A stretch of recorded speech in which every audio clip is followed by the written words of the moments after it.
এই তুলাডিরে জমাইতেছেন, কর্মচারীদেরকে নিয়ে তুলাডিরে জমাইতেছেন। এই লোকে দীক্ষা কই দেখছো নি কারবারটা, তুলা একটা পাতলা জিনিস, এটা উঠতেছে, ইটারও কাব্য জমাইতেছে, তাই না বলে দানশীল। এই দৃশ্য দেখার পরে তৃতীয় দিন আবার এই লোক নবীজির কদম মোবারকে গেছে। আমার রাসূল ডাক দিয়ে বললেন, কি ব্যাপার উম্মত, তুমি আজকেও খালি হাতে আসলা? কই নবী গো, আমি আজকে যে অবস্থা দেখলাম, এই অবস্থা দেখে আপনার উসমান যে দানশীল এটা আমি একবারে হারিয়ে ফেলছি। নবী গো, পাতলা তুলা জালের ছিদ্র দিয়ে উড়ে যাচ্ছে, আপনার উসমান এই তুলাগুলা জমাইতেছে তার কর্মচারীদেরকে নিয়ে, সে নিজেই চলবে কেমনে, আমারে দিবে কেমনে? আমার রাসূল বললেন, আচ্ছা বলো তো, তুমি যে 3 দিন গেলা, এই 3 দিনের ভিতরে আমার উসমানের সাথে কোনো একদিন কি তোমার কথা হয়েছে? কইয়া রাসূলুল্লাহ, আমি তো কথা বলি নাই, এই অবস্থা দেখতে আমি চলে আসছি, আপনার উসমানের সাথে আমি কথা বলি নাই ইয়া রাসূলুল্লাহ। আমার রাসূল তখন বললেন, তুমি বড় ধরনের ভুল করেছো, বিয়াদবি করেছো। হে উম্মত, তুমি আমার উসমান সম্পর্কে বুঝবা কি, জানবা কি? তুমি তো এখনো আমার উসমানকে সালামি প্রদান করো নাই, তুমি তো আমার উসমানকে এখনো সালাম বিনিময় করো নাই, আমার উসমান সম্পর্কে তোমার ধারণা হইব কেমনে? সুবহানাল্লাহ কোন। রাসূল বললেন, তুমি তো এখনো সালামি বিনিময় করো নাই। মুসলমানদের পরিচয় হলো আগে পরস্পর সাক্ষাৎ হলে সালাম বিনিময় করতে হবে, ঠিক না? ঠিক। এরপরে কুশল বিনিময়, আগে সালাম এরপরে কালাম। আগে আসসালামু আলাইকুম, আমি হবিগঞ্জ থেকে নিকলি এসেছি, আপনার সাথে চিনা নাই জানা নাই, প্রথম পরিচয় হবে কিভাবে? আসসালামু আলাইকুম। তারপরে হাতটা বাড়াবো, মুসাফা করব, ভাই কেমন আছেন? ওই ভদ্রলোক বলবে আপনার বাড়ি কোথায়, আমি বলবো হবিগঞ্জে। ভাই আপনার বাড়ি? উনি হয়তো বলবে আমি নিকলিরি। তখন ভাইয়ের আমার, আপনি কি করেন না করেন, এই আস্তে আস্তে হাল বৃত্তান্ত সব কিছু জানা যায়। যখন আমি কথাই বললাম না, তাইলে আমার বাড়ি কই, রাজশাহী না বগুড়া না সিলেট হবিগঞ্জে, এটা জানবো কিভাবে, ঠিক না? ঠিক। আমার রাসূল বললেন, আপনি যান, এবার যাইয়া আমার উসমানকে সালাম দেন। সালাম দেওয়ার পরে বলবেন, আমাকে দয়াল নবী আপনার কাছে পাঠাইছেন। চতুর্থ দিন ওই গরিব সাহাবী আবার আমার নবীজির কথা মোতাবেক হাইটা হাইটা হাইটা হযরতে উসমান রাদিয়াল্লাহু তাআলা আনহুর বাড়ির সামনে আসতেই হযরতে উসমান রাদিয়াল্লাহু তাআলা আনহুকে তাল্লাশ করলো। করার সঙ্গে সঙ্গে হযরতে উসমান হুজরা শরীফের দরজা খুলে বের হলেন। নবীর সাহাবী হযরতে উসমান রাদিয়াল্লাহু তাআলা আনহু দরজা খোলার সাথে সাথেই সালাম দিলেন, আসসালামু আলাইকুম ওয়া রাহমাতুল্লাহ। ভদ্রলোক অবাক, সালাম দিতাম আমি, দিয়ে দিছে আগে উনি। হযরতে উসমান সালাম দেওয়াতে সম্মান কমছে না বাড়ছে? বাড়ছে না কমছে? সালাম দেওয়ার পরে ওই ভদ্রলোক সালামের জবাব দিয়ে তিনি বললেন যে, হুজুর আমি তো আরো 3 দিন আপনার বাড়িতে আসছি। উসমান বললেন, আপনি যে আরো 3 দিন আসছেন, আমি তো আপনাকে দেখেছি, আমি তো আপনাকে খুঁজতেছি, আপনি 3 দিন আমার বাড়িতে আসছেন, কিন্তু আমি যখন আপনাকে তাল্লাশ করতে যাই, গিয়ে দেখি আপনি আমার সীমানার ভিতরেই নাই। এবার বলুন আপনি কোথা থেকে আসছেন? সাহাবী বলতেছে, আমি দয়াল নবীর কদম মোবারক থেকে আপনার কাছে এসেছি। এ বন্ধু, সাহাবী যখন বললেন হযরত উসমানকে যে, হুজুর আমি দয়াল নবীর কদম মোবারক থেকে এসেছি, দয়াল নবী আমারে পাঠাইছেন, হযরতে উসমান টপ টপ করে চোখের পানি ছাইরা তিনি কান্না শুরু করে দিয়া তাড়াতাড়ি করে ওই গরিব সাহাবীকে উনি ভিতরে নিয়ে গেলেন, শান শৌকতে বসাইলেন যাতে করে উনার কষ্ট না হয়। হযরতে উসমান বলতেছেন, দয়াল নবী আপনারে পাঠাইছেন, আমি কি দিয়ে আপনারে খুশি করতে পারি? ওই গরিব সাহাবী কই, আমি চলতে বড় কষ্ট হয়, আমাকে কিছু দান করেন। রাসূল বলেছেন, আপনার কাছে আসলে নাকি কোনো কমতি হবে না, আপনি নাকি আমাকে দান করবেন। হযরত উসমান চিন্তা করলেন, কি করা যায় রে, দয়াল নবী পাঠাইছে, তারে কেমনে আমি সাহায্য করি? তখন এই গবেষণা করতে করতে হযরত উসমান চোখ খুলে দেখতেছেন, একটা সরু রেখার মতো দেখা যায়, বিশাল বড় একটা উটের কাফেলা, বিশাল বড় একটা উটের কাফেলা বাণিজ্য শেষ করে উসমানের বাড়ির দিকে আসতেছে। অনেকক্ষণ দৃষ্টিপাত করে উসমান দেখলেন উনার উটগুলোই আসতেছে। তখন সিওরিটির জন্য ওই গরিব সাহাবীকে বললেন, এই যে উটগুলা একটা সরু রেখা দেখা যায়, আপনি কি দেখতেছেন? হুজুর, এটা তো সরু রেখা না, একটা উটের কাফেলা আসতেছে। হযরত উসমান বললেন, আপনি কি শিওর? বলতেছে, হ্যাঁ হুজুর, একটা বড় উটের কাফেলা আসতেছে।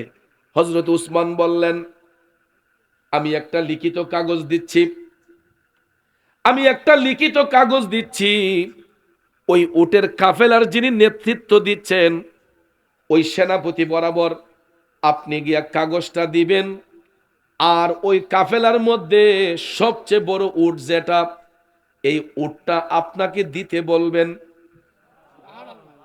এরপরে ওই গরিব সাহাবী তখনও বুঝতে পারে নাই, ভাবছে যে উসমান মনে হয় বাউতাবাজি কইরা তারে বাইর থেকে হেদাইতেছে। যে যেই বেটা খেজুর টুকাইছে, লেমের শৈলটা বাড়াই দেওয়ানে কর্মচারী দমকাইছে, এরপরে দা তোলা উইরা গেছে, ইডিতে জমাইছে, এই লোকে আমার উঠ দে লাইব, এটা অকল্পনীয়। সে বিশ্বাস করতে পারে না, কিন্তু আবার ভাবছে যে একটা দলিল যেহেতু আছে, যদি উসমানে উঠ না দেয় তাইলে তো উনার লেখা দলিলটা এটা নিয়ে নবীজির কাছে দিতে পারবো। ঠিক না ঠিক? ভাইয়েরা আমার, হযরত উসমান সেনাপতি বরাবর সালাম দিয়ে বললেন, এক ভদ্রলোককে আমি পাঠাচ্ছি, কাফেলার সবচেয়ে বড় উট উনাকে আপনি প্রদান করবেন। আরো জোরে কন্যা সুবহানাল্লাহ। বন্ধুরে, হযরতে উসমান রাদিয়াল্লাহু তাআলা আনহু চিঠিটা দেওয়ার সঙ্গে সঙ্গে, চিঠিটা দেওয়ার সঙ্গে সঙ্গে দেখা যায় ওই গরিব সাহাবী চিঠি হাতের মধ্যে নিয়া হাইটা হাইটা চলে গেলেন সেই কাফেলার মধ্যে। উটের কাফেলা উসমানের বাড়ির কাছাকাছি, কিন্তু বাড়িতে আসার আগেই হযরতে উসমান রাদিয়াল্লাহু তাআলা আনহুর চিঠি নিয়া ওই গরিব সাহাবী চলে গেলেন কাফেলাতে, গিয়ে বললেন, সেনাপতি আপনি? কই হ্যাঁ। কই এই চিঠিটা একটু পড়েন। সেনাপতি চিঠিটা পড়ে দেখতেছে উসমান রাদিয়াল্লাহু তাআলা আনহুর হাতের লেখা, যে আমি এই লোককে পাঠাইছি, কাফেলার বড় উটটা ওনাকে প্রদান করেন। ভাইরা আমার, হযরত উসমান রাদিয়াল্লাহু তাআলা আনহুর হাতের লেখা পাইয়া ওই কাফেলার সেনাপতি বললেন, ঠিক আছে আপনি চয়েস করুন, ঠিক আছে আপনি চয়েস করুন, কোনটা আপনার পছন্দ হয়। এখন এই গরিব সাহাবী একটা একটা করে পছন্দ করতেছে, গিয়া দে হগুল দুই পিছন একটু সুডু মুডু মাঝারি, এখন বড় কোনটা? পিছন থেকে দিকটা হাঁটতে হাঁটতে একবারে সামনে কয় না, এটা তুই বড়, দেখা যায় সামনেরটাই সবচাইতে বড়। এখন সেনাপতিরে বলতেছে, উট পছন্দ হইছে কোনটা? ওই সামনেরটা। সুবহানাল্লাহ কন্যা। অর্থাৎ যেটা সামনে থাকে এটা পছন্দ হইছে। আল্লাহু আকবার বলবেন না? ভাইয়ের আমার, বন্ধুরা আমার, সেনাপতি লজ্জার মধ্যে পড়ে গেছেন। যাই হাই রে, বেটা তো এমন একটা পছন্দ করছে সামনেরটা। ওর সামনেরটা তো ইডলিগা সর্দার, অর্থাৎ উট উট কিন্তু সিরিয়াল বাঙ্গা হাঁটে না। মরু অঞ্চলে উটের কাফেলা যখন যায়, একটা সামনেরটা যেই দিকে যায়, পিছনের গুলা ইডার পিছনে পিছনে যায়। এখন ইডা যদি সামন থেকে সরানো হয়, তাহলে পিছনের যেই উটগুলা ইডি সবটি ইডার পিছনে যাইব গা। এখন সেনাপতি পড়ছে সমস্যা, কয় হাই রে কি করি এখন? কয়েছে ঠিক আছে, উট আপনি নিয়েন, আমি একটু হযরত উসমান রাদিয়াল্লাহু তাআলার বাড়ি তো কাছেই, আসুন আমরা বাড়ির ভিতরে যাই, গিয়া যদি হযরত উসমান আপনাকে বড়টা দিয়ে দেন তাইলে আমার আর কোনো আপত্তি নাই, আমি একজন প্রতিনিধি পাঠাইতেছি, উনি দেখি কি রেজাল্ট নিয়ে আসে। সেনাপতি হযরত উসমান রাদিয়াল্লাহু তাআলা আনহু বরাবর একজন লোক পাঠালেন, যে হুজুর আপনি যেই লোকরে পাঠাইলেন, এই ভদ্রলোক তো কাফেলার এমন এক উট পছন্দ করছে যেটা সবচাইতে সামনে ছিল। এখন সামনেরটা যদি লাইন থেকে সরানো হয়, পিছনের সবগুলা উট তো ইনার পিছনে চলে যাবে। হযরতে উসমান টপ টপ করে চোখের পানি চাইরা কান্দে গো।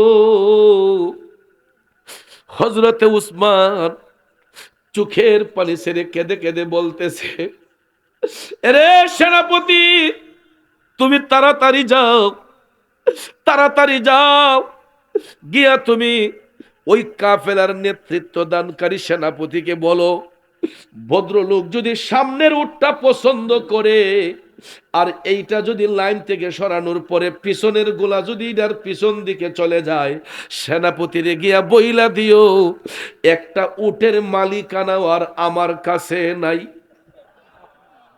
যাও যাও, ওই কাফেলার যতগুলা উট আছে সবগুলা উট ওই সাহাবীকে দান করা হোক, আমার নবীর মহব্বতে এই কাফেলার সমস্ত উট ওনার মালিকানায় দেওয়া হোক। কারণ সামনেরটা যদি উনি পছন্দ করছে তাইলে বুঝতে হবে পিছনের গুলাও ইডার দিকে যাবে, এখানে আমার আর কোনো মালিকানা নাই, সবগুলা উট ওনাকে দান করা হোক। এমন দানশীল কয়জন আছে? ও পৃথিবী গুইরা একজন পাওয়া যাইবনি। আপনারা বলেন, আমরা তো মুখ দিয়া সব দিলাই।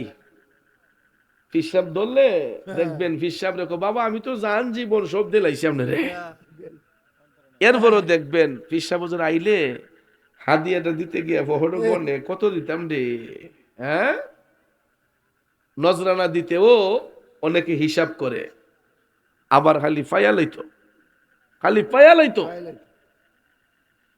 ওরে মুর্শিদের হাতে বন্দুক, কে লুট করবে আমার সন্দুক, পাষাণ আছে আমারে বুক, দারদারি না